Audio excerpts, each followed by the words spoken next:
ನಮಸ್ತೆ ಎಜಿ ನ್ಯೂಸ್ಗೆ ಸ್ವಾಗತ. ವಿದ್ಯಾರ್ಥಿಗಳು ಸತತ ಅಭ್ಯಾಸದ ಮೂಲಕ ತಮ್ಮ ಭವಿಷ್ಯವನ್ನ ರೂಪಿಸಿಕೊಳ್ಳುವುದರ ಜೊತೆಗೆ ದೇಶ ಕಟ್ಟುವ ಕಾರ್ಯದಲ್ಲೂ ತೊಡಗಿಸಿಕೊಳ್ಳಬೇಕು ಅಂತ ಶಿಡ್ಲಘಟ್ಟ ವಿಧಾನಸಭಾ ಕ್ಷೇತ್ರದ ಕಾಂಗ್ರೆಸ್ನ ಮುಖಂಡ ಹಾಗೂ ಎಸ್ಎನ್ ಕ್ರಿಯಾ ಟ್ರಸ್ಟ್ ಅಧ್ಯಕ್ಷ ಅಂಜನಪ್ಪ ಕರೆ ಕೊಟ್ಟಿದ್ದಾರೆ. ತಾಲೂಕಿನ ಬೆಳ್ಳೂಟಿ ಗೇಟ್ ಬಳಿಯ ಶ್ರೀ ಗುಟ್ಟಾಂಜನೇಯ ಸ್ವಾಮಿ ದೇವಾಲಯದ ಆವರಣದಲ್ಲಿ ಎಸ್ಎನ್ ಕ್ರಿಯಾ ಟ್ರಸ್ಟ್ ವತಿಯಿಂದ ಆಯೋಜನೆ ಮಾಡಲಾಗಿದ್ದ ಪ್ರತಿಭಾ ಪುರಸ್ಕಾರ ಕಾರ್ಯಕ್ರಮದಲ್ಲಿ ಅವರು ಮಾತನಾಡಿದರು. ಶಿಡ್ಲಘಟ್ಟ ವಿಧಾನಸಭಾ ಕ್ಷೇತ್ರದ ಪ್ರತಿಭಾವಂತ ವಿದ್ಯಾರ್ಥಿಗಳನ್ನು ಗುರುತಿಸಿ ಪ್ರೋತ್ಸಾಹಿಸುವ ಕೆಲಸವನ್ನ ಟ್ರಸ್ಟ್ ಮಾಡ್ತಾ ಇದೆ.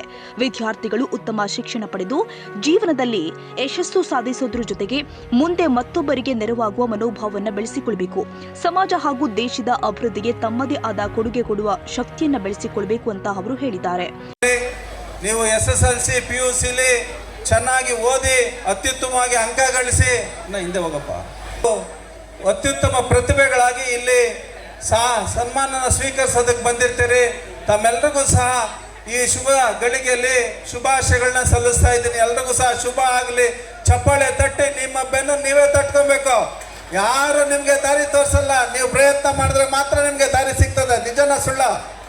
ನಿಮ್ಮ ಜೊತೆ ಇರೋಂಥವ್ರು ನಿಮ್ಮ ಪೇರೆಂಟ್ಸು, ಅವರು ನಿಮಗೆ ಕಷ್ಟ ಸುಖ ಎಲ್ಲನೂ ಸಹ ಇರ್ತಾರೆ. ಆದರೆ ನೀವು ಪ್ರಯತ್ನ ಮಾಡಿದ್ರೆ ಮಾತ್ರ ನಿಮಗೆ ಪ್ರತಿಫಲ ಇರ್ತದೆ. ನಿಮ್ಮ ಗುರಿ ಮುಟ್ಟೋದಕ್ಕೆ ದಾರಿ ಆಗ್ತದೆ. ಭಾಳಷ್ಟು ವಿಶೇಷವಾಗಿ ನಾವು ಈ ಕಾರ್ಯಕ್ರಮನ 2015ರಲ್ಲಿ ನಾವು ಸಂತೋಷ್ ಇಬ್ಬರು ಸೇರಿ ಇಲ್ಲಿ ಈ ತಾಲೂಕಿನಲ್ಲಿ ಪ್ರಾರಂಭ ಮಾಡಿದ್ವಿ. ಆದರೆ ನಮ್ಮ ದುರ್ದೈವ ನಮ್ಮನ್ನಾಗಲಿ ಬೆಳ್ಳೂಟಿ ಸಂತೋಷು ನಮ್ಮನ್ನೆಲ್ಲ ಬಿಟ್ಟೋಗಿದ್ದಾರೆ. ಆದರೆ ಅವನು ಮಾಡ್ತಾ ಇದ್ದಂಥ ಒಳ್ಳೆ ಕೆಲಸ, ಸಮಾಜಮುಖಿ ಕೆಲಸಗಳು ನಮ್ಮ ಜೊತೆ ಸದಾ ಜೀವಂತವಾಗಿದೆ. ಮಕ್ಕಳ ಬಗ್ಗೆ ಇದ್ದಂಥ ಕಾಳಜಿ ಮತ್ತು ಸಮಾಜದ ಬಗ್ಗೆ ಇದ್ದಂಥ ಕಾಳಜಿ ನಮ್ಮೆಲ್ಲರಿಗೂ ಸಹ ಆದರ್ಶ. ಆ ಕಾರ್ಯಕ್ರಮನ ಮುಂದುವರೆದ ಭಾಗವಾಗಿ ಇವತ್ತು ನಾವು ಸಹ ಇಲ್ಲಿ ಮಾಡ್ತಾ ಇರೋಂಥದ್ದು. ಅತ್ಯುತ್ತಮ ಅಂಕ ಗಳಿಸಂಥವನ್ನ ಹೆಚ್ಚು ಜನನ ಇಲ್ಲಿ ಬರೋಕ್ಕೆ ಅವಕಾಶ ಮಾಡ್ಕೊಂಡಿರ್ತೀವಿ. ಯಾಕಂದರೆ ಪ್ರತಿ ವರ್ಷನೂ ಮಾಡ್ಕೊಂಬಂದಿರೋದ್ರಿಂದ ಸೆಕೆಂಡ್ PUCಗೆ ಓದಂಥವ್ರಿಗೆ ನಾವು ಈಗಾಗಲೇ ಹಿಂದಿನ ವರ್ಷಗಳಲ್ಲಿ ಸನ್ಮಾನ ಮಾಡಿರ್ತೀವಿ. ನಮ್ಮ ಉದ್ದೇಶ, ನೀವು ಕಷ್ಟಪಟ್ಟು ಓದಿ ಶ್ರಮ ಬಿದ್ದಿರ್ತೀರಿ, ಟ್ಯೂಷನ್ಗೆ ನಿಮ್ಮ ತಂದೆ ತಾಯಿ ಕಳಿಸಿರ್ತಾರೆ, ನಿಮಗೆ ಒಳ್ಳೆ ಬಟ್ಟೆ ವ್ಯವಸ್ಥಿತವಾದಂಥ ಎಲ್ಲ ಸೌಕರ್ಯಗಳನ್ನು ಸಹ ತಂದೆ ತಾಯಿ ಅವ್ರು ತಿಂತಾರೋ ಬಿಡ್ತಾರೋ ನಿಮಗೆ ಗೊತ್ತಾರಂಥ ಕೆಲಸ ಅವರು ರೂಢಿಸ್ಕೊಳ್ಳಿ ಅಂತೇಳಿ.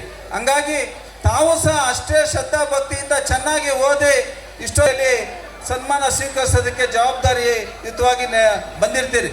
ಭಾಳ ಸಂತೋಷ ಆಗ್ತದೆ. ಯಾರೂ ಇಲ್ಲಿ ಕಡಿಮೆ ಇಲ್ಲ. 625ಕ್ಕೆ 1-2 ಕಮ್ಮಿ ತೊಗೊಂಡಿದ್ದಾರೆ. ಇನ್ನೆಲ್ಲ 623 ತೊಗೊಂಡಿದ್ದಾರೆ. ಅವ್ರಿಗೆಲ್ಲ ಶುಭಾಶಯ ಹೇಳ್ಬೇಕಲ್ಲ ನಾವು. 623 ತಗೊಂಡಿರೋರು ಇದ್ದಾರೆ. ಬೈಫರ್ಕೇಟ್ ಮಾಡೋದಕ್ಕೆ ಕಷ್ಟ ಆಗ್ತದೆ. ಆದರೆ ಇಲ್ಲಿ ಉದ್ದೇಶ ಕರೆದಿರೋಂಥದ್ದು, ನೀವು ಮಾಡಿರೋಂಥ ಸಾಧನೆ ಭಾಳ ದೊಡ್ಡದು. ನಾವು ಸನ್ಮಾನ ಮಾಡಿ ನಿಮ್ಗೇನೋ ಒಂದು ಬೆಂತಟ್ಟಂಥ ಕೆಲಸ, ಸಣ್ಣ ಕಾರ್ಯಕ್ರಮ. ಯಾರು ಸಹ ಏನಪ್ಪ ಇದನ್ನು ಅಳತೆ ಮಾಡೋಂಥ ಲೆಕ್ಕದಲ್ಲಿ ಹೋಗ್ತಾ ಇಲ್ಲ. ಈ ಒಂದು ಕಾರ್ಯಕ್ರಮ ನಿಮ್ಗೆ ಎಷ್ಟು ಶಕ್ತಿ ಕೊಡಬೇಕು, ಚೈತನ್ಯ ಬರಬೇಕು, ಭವಿಷ್ಯದಲ್ಲಿ ಇನ್ನಷ್ಟು ಸನ್ಮಾನಗಳು ಸ್ವೀಕರಿಸಬೇಕು, ನೀವು ಈ ತಾಲೂಕಿಗೆ ಮತ್ತೆ ಕೊಡಂಥದ್ದಾಗಬೇಕು. ಅದು ನನ್ನ ಜವಾಬ್ದಾರಿ, ನಿಮ್ಮಗಳ ಜವಾಬ್ದಾರಿ. ಈ ತಾಲೂಕಿಗೆ ಮತ್ತೆ ನೀವು ಋಣ ತೀರಿಸೋಂಥ ಕೆಲಸ ಮಾಡಬೇಕು. 94ರಲ್ಲಿ ನಾವು SSLC ಪಾಸ್ ಆದಾಗ ನಮ್ಮನ್ನು ಸನ್ಮಾನ ಮಾಡೋರಿರಲಿಲ್ಲ. ನಾವು ಶಾಲೆಗಳಿಗೆ ಹೋಗ್ತಾ ಇದ್ರೆ ಅವತ್ತಿನ ದಿನಗಳಲ್ಲಿ ಭಾಳಷ್ಟು ಕಷ್ಟ, ಸರಿಯಾದ ಬಟ್ಟೆಗಳಿರಲಿಲ್ಲ. ನಮಗೂ ಅಷ್ಟೇ, ಹೆಣ್ಮಕ್ಳಿಗೂ ಅಷ್ಟೇ. ನೋಡಿದ್ರೆ ಅವತ್ತಿನ ದಿನಗಳು ಭಾಳ ಕಣ್ಣಲ್ಲಿ ನೀರು ಬರ್ತದೆ. ಆದರೆ ಇವತ್ತು ಅವತ್ತಿನ ಪರಿಸ್ಥಿತಿಗಳಿಲ್ಲ. ದೇಶ ಬಹಳಷ್ಟು ಬದಲಾಗ್ತಾ ಇದೆ, ಬಹಳಷ್ಟು ಬಲಿಷ್ಠ ಆಗ್ತಾ ಇದೆ. ಈ ಬಲಿಷ್ಠವಾದ ದೇಶ ಕಟ್ಟೋದಕ್ಕೆ ನೀವೆಲ್ಲ ಕೈ ಜೋಡಿಸಿದ್ರೆ ಮಾತ್ರ ಭವಿಷ್ಯದ ಭಾರತ ನಿರ್ಮಾಣ ಆಗ್ತದೆ. ಭವಿಷ್ಯದ ಭಾರತಕ್ಕೆ ಯುವಕರೇ ನೀವೇ ಸ್ಫೂರ್ತಿ. ಚೆನ್ನಾಗಿ ಆಗ್ತದೆ. ಶಿಡ್ಲಘಟ್ಟಕ್ಕೆ ಮತ್ತೆ ವೈಭವ ಸೃಷ್ಟಿ ಆಗ್ತದೆ. ನಾನು 1-2 ಲೈನ್ ಹೇಳ್ತೀನಿ. ಈಗ ಶಿಡ್ಲಘಟ್ಟದಲ್ಲಿ ನಾನು ಯಾವಾಗಲೂ ಹೇಳ್ತೀನಿ, ಒಂದು ಸದೃಢವಾದ ಶಿಡ್ಲಘಟ್ಟನ್ನು ಕಟ್ಟಬೇಕು. ಅದು ನಿಮ್ಮ ಜವಾಬ್ದಾರಿ ಅಂತೇಳಿ. ಈಗ ನನ್ನ ಜವಾಬ್ದಾರಿ, ನೀವು ವಿದ್ಯಾವಂತರು, ನೀವು ಚೆನ್ನಾಗಿ ಓದಿ ಪಾಸ್ ಆಗಿದ್ದೀರಿ ಅಂತೇಳಿ ನಿಮಗೆ ಬೆಂತಟ್ಟಂಥ ಕೆಲಸ ನಾವು ಮಾಡ್ತಾ ಇದ್ದೀವಿ. ನೀವು ಏನು ಮಾಡಬೇಕು? ಶ್ರದ್ಧೆಯಿಂದ ಓದಬೇಕು, ಮತ್ತಷ್ಟು ಶ್ರಮ ಆಗಬೇಕು, ಎದೆಯಲ್ಲಿ ಭಯ ಇರಬೇಕು. ಆದರೆ ಪ್ರಯತ್ನ ಬಿಡಬಾರ್ದು. ನೀವು ಯಾರು ಭಯದಿಂದ ಕೆಲಸ ಮಾಡ್ತಾರೆ ಅವರೆಲ್ಲರೂ ಸಾಧಕರಾಗ್ತಾರೆ. ಆ ಸಾಧಕರು ನೀವೆಲ್ಲ ಆಗಬೇಕು ಅಂತೇಳಿ ನನ್ನ ಅಭಿಪ್ರಾಯ. ಆ ಸಾಧನೆಗೆ ನೀವೆಲ್ಲರೂ ಅರ್ಹರು. ನೀವೆಲ್ಲರೂ ಸಾಧನೆ ಮಾಡಿ ಗಟ್ಟಿಯಾಗಿ ನಿಮ್ಮ ಕಾಲ ಮೇಲೆ ನಾವು ನಿಂತ್ಕೊಂಡ್ರೆ ಅದೇ ಗಟ್ಟಿಯಾದಂಥ ಶಿಡ್ಲಘಟ್ಟ ಭವಿಷ್ಯದ ಒಂದು ಗಟ್ಟಿ ಶಿಡ್ಲಘಟ್ಟನ ಕಟ್ಟೋದಕ್ಕೆ ನೀವೆಲ್ಲನೂ ಸಹ ದಾರಿದೀಪಗಳಾಗ್ತೀರಿ ಅಂತೇಳಿ ನನ್ನ ಒಂದು ಅನಿಸಿಕೆ. ಹಂಗಾಗಿ ನಿಮ್ಮೆಲ್ಲರಿಗೂ ಸಹ ಉಜ್ವಲವಾದಂಥ ಭವಿಷ್ಯ ಇದೆ. ನೀವು ಯಾರಿಗೇನು ಕಮ್ಮಿ ಇಲ್ಲ. ಅಯ್ಯೋ ಯಾರು ಅವ್ರ ದಾರಿ ತೋರಿಸ್ತಾರೆ, ಇವ್ರ ಕಾಲು ಮುಗಿಯೋಣ, ಇನ್ನೊಂದು ದೇವಸ್ಥಾನಕ್ಕೆ ಹೋಗೋಣ, ಇವೆಲ್ಲನೂ ಮಾಡಿ, ಆದರೆ ಪ್ರಯತ್ನ ಮಾತ್ರ ನೀವು ಬಿಡಬಾರ್ದು. ನೀವು ಪ್ರಯತ್ನ ಮಾಡಿದ್ರೆ ಮಾತ್ರನೇ ನಿಮಗೆ ಭವಿಷ್ಯ. ಏನೋ ನನಗೆ ಗೊತ್ತಿಲ್ಲ, ನನ್ನ ಫ್ರೆಂಡ್ ಕೇಳೋಣ, ಪುಟ್ಟಣ್ಣ ಹೇಳ್ತಾರೆ, ಇನ್ನೊಬ್ರು ಹೇಳ್ತಾರೆ, ನಮಗೆ ಗೈಡ್ ಮಾಡ್ತಾರೆ. ಗೈಡ್ ಮಾಡೋರು ಮಾಡ್ತಾರೆ, ಮಾಡಲಿಲ್ಲ ಅಂದ್ರೆ ನೀವು ಧುಮುಕ್ಬೇಕು. ಒಂದು ಹೆಜ್ಜೆ ಮುಂದೆ ಇಟ್ಟರೆ 50% ಕೆಲಸ ನಿಮ್ಮ ಸಾಧನೆ, ನಿಮ್ಮ ಕೆಲಸ ನೀವು ಮಾಡ್ದಂಗೆ. ನೀವು ಯಾರು ಪ್ರಯತ್ನಕ್ಕೆ ಹೆಜ್ಜೆ ಮುಂದೆ ಇಡಲ್ವೋ, ಭಯ ಬೀಳ್ತಿರೋ, ನಿಮ್ಮ ಕೆಲಸ ಆಗೋದಿಲ್ಲ. ಭಯ ಒಳ್ಳೇದಕ್ಕೆ ಬೀಳಂಗಿಲ್ಲ, ಕೆಟ್ಟ ಕೆಲಸ ಮಾಡೋದಕ್ಕೆ ಭಯ ಬೀಳಬೇಕು. ನಿಮ್ಮ ಕಾಲ ಮೇಲೆ ನೀವು ನಿಂತ್ಕೊಳ್ಳೋದಕ್ಕೆ ಏನಕ್ಕೆ ಭಯ ಬೀಳಬೇಕು? ಕೀಳಿರಿಮೆ, ಅಂಜಿಕೆ ನೀವೇನು ಸಹ ಇಟ್ಕೊಬಾರ್ದು. ಭವಿಷ್ಯದ ಶಿಡ್ಲಘಟ್ಟ ನಿಮ್ಮದು. ನೀವೆಲ್ಲರೂ ಸಹ ಗಟ್ಟಿಯಾದಂಥ ಕೆಲಸ ಮಾಡಿ ನಿಮ್ಮ ಕಾಲ ಮೇಲೆ ನೀವು ನಿಂತ್ಕೊಳ್ಳಿ. ನಿಮ್ಮ ಕುಟುಂಬಗಳು ಚೆನ್ನಾಗಾಗಲಿ, ಅದಕ್ಕೆ ನೀವು ಆಸರೆಯಾಗಿ ಈ ಒಂದು ಒಳ್ಳೆ ಕೆಲಸಕ್ಕೆ ನಾವೆಲ್ಲ ಪ್ರೋತ್ಸಾಹ ಮಾಡಿದ್ದಕ್ಕೆ ನಮಗೂ ಗರ್ವ ತೊಗೊಂಬನ್ನಿ ಅಂತೇಳಿ ನಿಮ್ಮೆಲ್ರಿಗೂ ಶುಭಾಶಯ ಕೋರಿ ನಾನು ಶುಭ ಕೋರ್ತಾ ಇದ್ದೀನಿ. ಒಳ್ಳೆಯದಾಗಲಿ, ನಿಮ್ಮೆಲ್ರಿಗೂ ಸಹ ಒಳ್ಳೆ ಫ್ಯೂಚರ್ ಸಿಗಲಿ ಅಂತೇಳಿ ನಾನು ಆಶಿಸ್ತಾ ಇದ್ದೀನಿ. ಧನ್ಯವಾದಗಳು. ಈಗ ಕಾರ್ಯಕ್ರಮನ ಒಂದು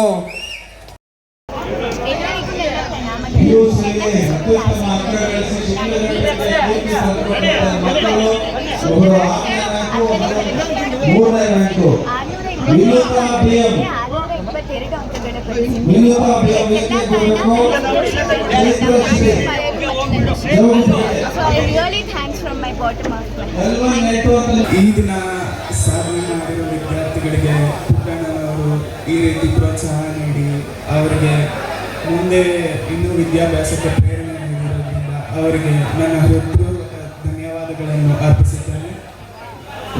ಮತ್ತು ನನ್ನ ಈ ಸಾಧನೆಗೆ ನನ್ನ ಸರ್ಕಾರಿ ಪ್ರೌಢಶಾಲೆ ಸಾಧನೆ ಮುಖ್ಯೋಪಾಧ್ಯಾಯರು ಮತ್ತು ಗುರುಗಳು, ಮುಖ್ಯ ಕಾರಣರು ಮತ್ತು ನಮ್ಮ ತಂದೆ ತಾಯಿಯವರಿಗೆ ಎಲ್ಲರಿಗೂ ನನ್ನ ಹೃತ್ಪೂರ್ವಕ ಧನ್ಯವಾದಗಳನ್ನು ತಿಳಿಸುತ್ತೇನೆ.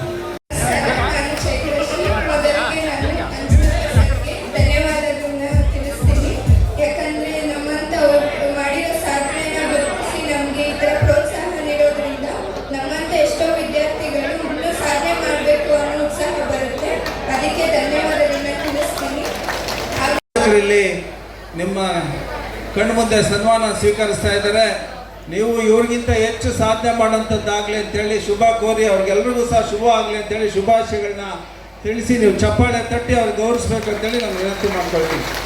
ಸರ್, ಎಲ್ರಿಗೂ ನಿಮಗೆ ಶುಭವಾಗಲಿ, ಒಳ್ಳೆಯದಾಗಲಿ, ಇನ್ನೂ ಹೆಚ್ಚು ಭವಿಷ್ಯ ಸಿಗಲಿ. ಈ ದೇಶಕ್ಕೆ ನಿಮ್ಮಂಥ ಸಾಧನೆ ಇನ್ನೂ ಹೆಚ್ಚಿನ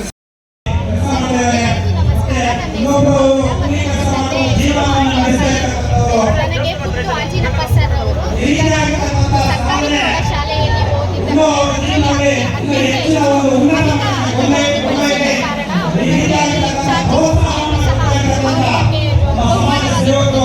ಇದೇ ರೀತಿ ಪುಟ್ಟರಾಜಿನಪ್ಪ ಸರ್ ಅವರು ಗ್ರಾಮೀಣ ಮಕ್ಕಳಿಗೆಲ್ಲ ಸತ್ಕಾರ ಮಾಡುತ್ತಿರುವುದು ತುಂಬ ಖುಷಿ ಆಗ್ತಿದೆ. ಹಾಗೆ ಎಲ್ಲರೂ ಸಹ ಇದೇ ಥರ ಮೂಮೆಂಟಮ್ ಎಲ್ಲರೂ ಇಸ್ಕೊಬೇಕು ಅನ್ನೋದು ನನ್ನ ಆಸೆ. ಈಗೇನೆ ನೆರವೇರುತ್ತೆ ಅಂತ ಅನ್ಕೊಂಡಿದ್ದೀನಿ. ಇನ್ನು ಕಾರ್ಯಕ್ರಮದಲ್ಲಿ ಎಸ್ಎಸ್ಎಲ್ಸಿ ಹಾಗೂ ದ್ವಿತೀಯ ಪಿಯುಸಿಯಲ್ಲಿ ಅತ್ಯಧಿಕ ಅಂಕ ಗಳಿಸಿದ ಪ್ರತಿಭಾವಂತ ವಿದ್ಯಾರ್ಥಿಗಳನ್ನ ಸನ್ಮಾನಿಸಿ ಎಲೆಕ್ಟ್ರಿಕ್ ದ್ವಿಚಕ್ರ ವಾಹನ, ಟಿವಿ ಸೇರಿ ವಿವಿಧ ಉಡುಗೊರೆಗಳನ್ನ ವಿತರಣೆ ಮಾಡಲಾಗಿದೆ. ಈ ಸಂದರ್ಭದಲ್ಲಿ ಕೆಎಂಎಫ್ ಮಾಜಿ ನಿರ್ದೇಶಕ ಶ್ರೀನಿವಾಸ ರಾಮಯ್ಯ, ಶಿಡ್ಲಘಟ್ಟ ಪಿಎಲ್ಡಿ ಬ್ಯಾಂಕ್ ಮಾಜಿ ಅಧ್ಯಕ್ಷ ಭೀಮೇಶ್, ಜಿಲ್ಲಾ ಪಂಚಾಯತ್ ಮಾಜಿ ಅಧ್ಯಕ್ಷ ವಿ ಸುಬ್ರಹ್ಮಣಿ, ರಮೇಶ್, ಗ್ರಾಮ ಪಂಚಾಯಿತಿ ಮಾಜಿ ಸದಸ್ಯೆ ವರಲಕ್ಷ್ಮಿ ಸಂತೋಷ್, ಆನೂರು ಆನಂದ್, ನಟರಾಜ್ ಸೇರಿ ಮತ್ತಿತರರು ಉಪಸ್ಥಿತರಿದ್ದರು. ತಮೀಂ ಪಾಷಾ, ಎಜಿ ನ್ಯೂಸ್, ಶಿಡ್ಲಘಟ್ಟ.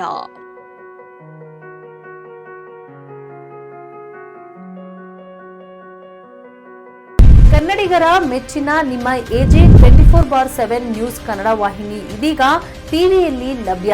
ಒಂದು ವೇಳೆ ನೋಟಿಸ್ ಕೊಟ್ಟಿದ್ರೆ ವಾಪಸ್ ತಗೋತೀವಿ. ಇವತ್ತು ವಕ್ಫ್ ಪ್ರಾಪರ್ಟಿ ಅಂತೇಳಿ ಬರ್ತದೆ ಅಂತ ಹೇಳಿದ್ರೆ ರೈತರು ಬೀದಿಗೆ ಬದಲು ಏನ್ ಮಾಡ್ಬೇಕಾಗುತ್ತೆ? ಯಾರು ವೋಟ್ ಹಾಕಿಲ್ಲ ಅಂದ್ರೆ ಗ್ಯಾರಂಟಿನೆಲ್ಲ ಸ್ಟಾಪ್ ಮಾಡ್ಬಿಡ್ತೀವಿ.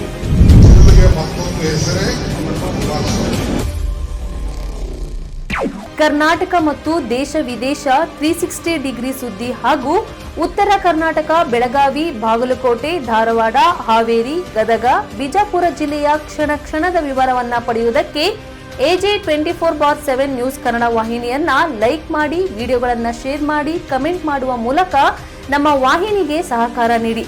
ಮತ್ತು ಚಾನೆಲ್ ಅನ್ನ ಸಬ್ಸ್ಕ್ರೈಬ್ ಮಾಡಿ. ಧನ್ಯವಾದಗಳು.